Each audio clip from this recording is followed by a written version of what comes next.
This is nothing. This is nothing like the old RSX. I'll let you in on a little secret. They're making a real big stretch here. They're saying the reason they went with this name is because of the coupe-like roofline. That's it. And I threw this thing in the Photoshop because all we've got here is one image. That's all they gave us. So this whole video is going to be on one image. I hate to tell you. But guess what? We're going to at least try to make it look as good as it can look. And, you know, I enhanced the body lines, yes, a few other things, but guess what? Down here, this is all going to be blacked out, isn't it? The lower section. So, which is a good idea, especially kind of on a big, tall, chunky SUV like this that you're trying to pull off as a performance vehicle, right?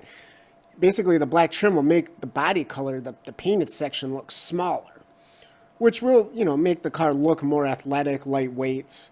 So it's a good idea. It's a good idea, especially if you're going to use this name, right? So now, obviously, this design is, they probably benchmarked the Tesla Model Y, right? I mean, that's why you have this coupe-like sloping roofline. I mean, you know, it was probably after the fact that some marketing genius, you know, probably put two and two together and like, oh, well, hey, hey, we could call it the RSX.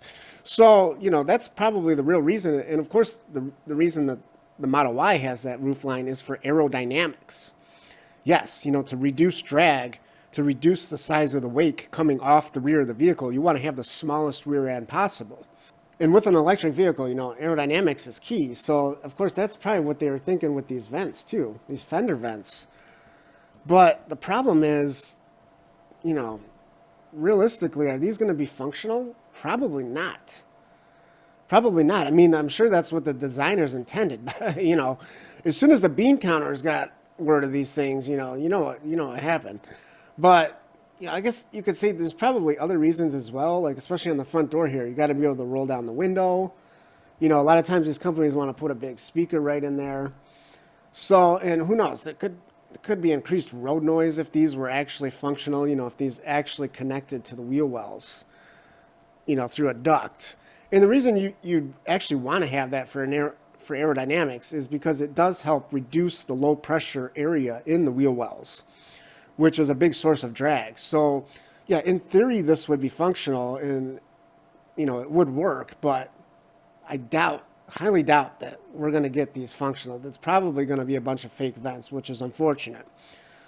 But, you know, overall, I think this thing looks a lot better than the ZDX, you know, which this is interesting too. Let's talk about the ZDX real quick because that thing just came out. You know, and obviously it's no secret that, you know, it's a GM product. It's a GM product with a Honda or Acura badge on it. But, you know, this RSX is going to be coming out next year. So they're going to have these on the lot. They're going to have both of those models on the lot at the same time, I guess. That's going to be an interesting comparison. So, you know, and of course this RSX is 100% Honda. So, yeah, I think the ZDX is a tough sell as it is.